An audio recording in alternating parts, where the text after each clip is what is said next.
This is the Huawei Honor Holly, which is a very affordable Android device by Huawei, and it sells in India just for rupees 7,000. That's just US $120. And if you look at the specs look amazing for the price, but is it any good? Let's find out in this review. I'm Ranjit, and in this video we'll be doing the review for this Huawei Honor Holly Android device. And the highlighting factor about this device is the screen. It sports a 5-inch screen, which is a 720p HD screen, and it's an IPS screen. And I have to say, the screen quality that Huawei has put on this device is actually pretty good. Now, another highlighting factor about this device is many of the budget-oriented Android devices skimp on internal storage. They might have just 4 gigs or 8 gigs, but that's not the case with this Honor Holly device. It has 16 gigs of internal storage, and the back can be open, and we also have a micro SD card slot. So it's amazing to have that. You can add a micro SD card slot, and yes, it's a dual SIM device. Again, do note that the first SIM is 3G enabled, the second SIM is just 2G enabled. But there is one issue with this device. I'll talk about that a bit later. Let me actually first give you a physical overview of the device. On the top we have the 3.5mm headphone jack, and here we have the volume rockers and the power button. And again, the feel of them are actually very good. It gives actually a very good tactile feel. On the bottom we have the micro USB slot and the main microphone. On this end we have nothing. Moving towards the back, we have a secondary microphone, LED flash, and a rear facing camera. That's a 8 megapixel shooter, and technically yes, it can shoot video up to 1080p. We have the Honor branding, and here we have the opening for the speaker. The front facing camera is actually a 2 megapixel shooter, and we have the main microphone over here. And the good thing is that the voice call quality that I was getting on this device was very good. We also do have a LED notification light over here, so when you're charging the device or you get a missed call, etc., or SMS, it glows. On the bottom we have touch type capacitor buttons, that is the back, home, and this is for the menu, but they are not backlit, so that is one thing you need to be aware of. And as I told you, the screen quality is actually pretty good on this device, and this device actually runs a custom skin, and you don't have any app tray on this, so all the apps that you install will be here. And yes, you can install widgets. You just hold on the screen for some time like this, and as you can see, you have the widgets, and here you can add the widgets like that. So yes, it's a little bit peculiar, but it works. And regarding the internals, it's powered by a 1.3 GHz quad-core processor that's made by Mediatek, and it has 1 gig of RAM, and the GPU is the Mali 400 GPU. And again, if you click here, this is traditional Android. Again, you get to the settings, etc. These are very familiar, and out of the box it comes with the Android version 4.4.2. But I have no idea if this device will get the Android L update. And again, as I told you, the storage is the highlighting factor of this device, and you have 16 gigs of internal storage. As you can see, I've installed quite a bit of apps. Then also I have about 9 odd GB of space, so it's plenty for the price that you're paying. It's amazing actually for the price that you are paying. Now if we move again, it runs a custom skin, but for the most part I would say the skin was pretty responsive, and while using the device it was fine. And if you just double tap the home screen, you get to the multitasking tray like this, and using this you can switch between the apps, as you can see, and it's fairly fast. It is handling Android pretty well in my opinion.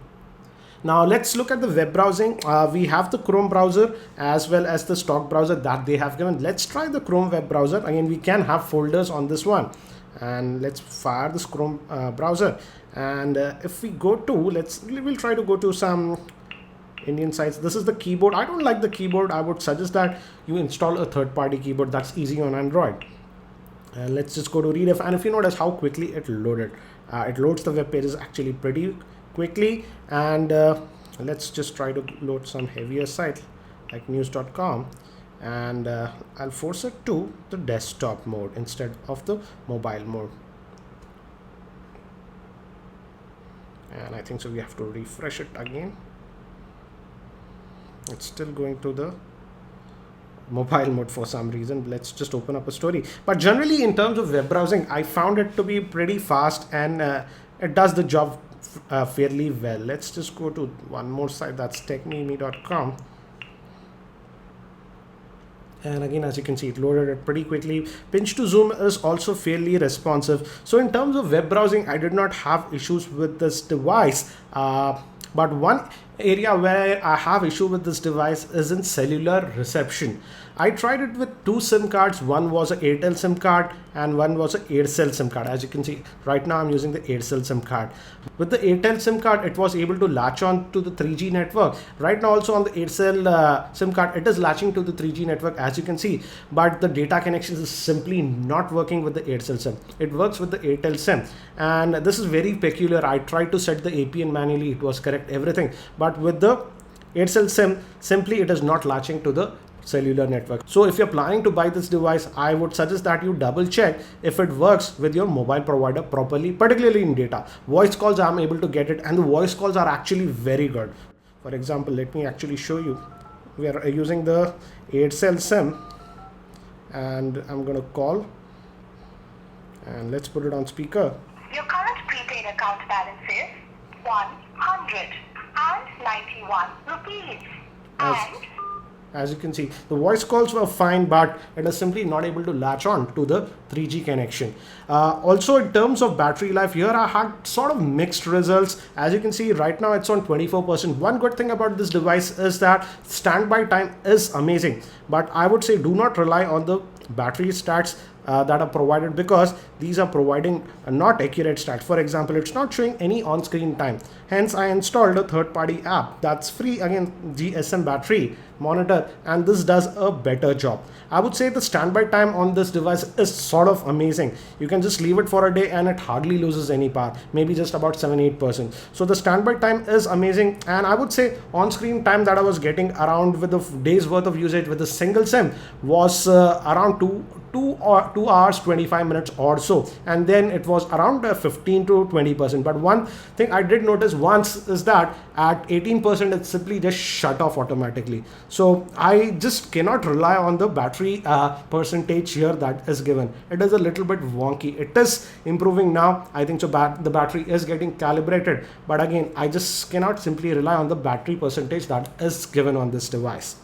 Now, if we move to the gaming, I did play some heavy games also with this device, and this device could actually play a lot of heavy games without any issues. In fact, I have produced a dedicated video regarding that. You can check out that for more info. But one thing I did notice is that with continuous heavy gaming, yes, the device tends to get hot at the back particularly. So it is fine for gaming, but it can become hot during that. With normal usage, with casual browsing, etc., I did not face any major heating issues with this device though. Now moving to the camera, the rear facing camera is an 8 megapixel shooter, and we have this app, which is again a custom app, I would say, that does offer quite a bit of options, but the camera performance, I would say, was so. As you can see from the sample shots, outdoor shots actually came out to be very good, but indoor shots and in artificial lighting, the camera performance was kind of so according to me. Also, the front-facing camera was not that good. Now, if we talk about the video also, though technically this device does support 1080p video, but I would suggest that do not go and record it at 1080p, because the 1080p video footage was very soft to my liking. In fact, the 720p video footage was slightly better, but again, in indoor conditions, the video quality is not that great. But to conclude regarding the camera performance, I do feel that in outdoor conditions and good lighting, the camera performance was actually very good. The pictures were very sharp, but in indoor lighting conditions and in artificial lighting, it does tend to struggle up a little bit. But again, considering the price point of this device, I do feel the camera performance was decent. Now, if we move to media playback also, here also the experience was pretty good. You can just install the MX video player and it can play even videos up to 1080p. It couldn't play any video at 1080p, but most of the videos it could play. Also, YouTube playback is also pretty good. Let me actually show you. Here's the YouTube app, and let me just play one of my own videos. That's on my channel. That's Kiki Ranjit, and Hi, this is Ranjit. Let me maximize the volume. Galaxy Note 4 with me, and this is the official Indian retail Let me package. scrub. And it can play videos up to 720p on YouTube. For example, if you can go to the quality, let me just do that. As you can see, the max video quality it supports on YouTube is 720p, but with MX video player, as I told you, it can even play some of the videos at 1080p. So that's regarding video playback. And another thing that I want to talk about is some of you have asked me, it does not support the USB OTG functionality, but Also, when it comes to multi-touch points, here I was happy. It does support up to 5 multi-touch points, as you can see. And also the Compass app does work pretty well on this device. Also, regarding the auto brightness, it has an auto brightness sensor, and in fact it works very well in my opinion. One more thing that you'll notice is that by default you won't have any haptic feedback on these touch buttons, but you can actually enable those in the settings. In the settings you can enable the feedback, and I would suggest that you do that. Again, these settings are typical to Android devices that we have found. Another thing I noticed is that the screen is a fingerprint magnet and it is not having any Gorilla Glass. So it's a good idea to put a screen protector on this device if you plan to buy it. So again, overall, it's a decent device for the price. I can't complain too much, but yes, there are some bugs. For example, the battery monitor is simply a little bit wonky, and the biggest issue that I have is regarding the cell reception. For example, for me on the Aircel network, it could simply not latch to the 3G network, but it did for Airtel. And if you're going to buy this device is exclusively sold in India via Flipkart. I would suggest that you read the user comments and see if it works with the network in your area.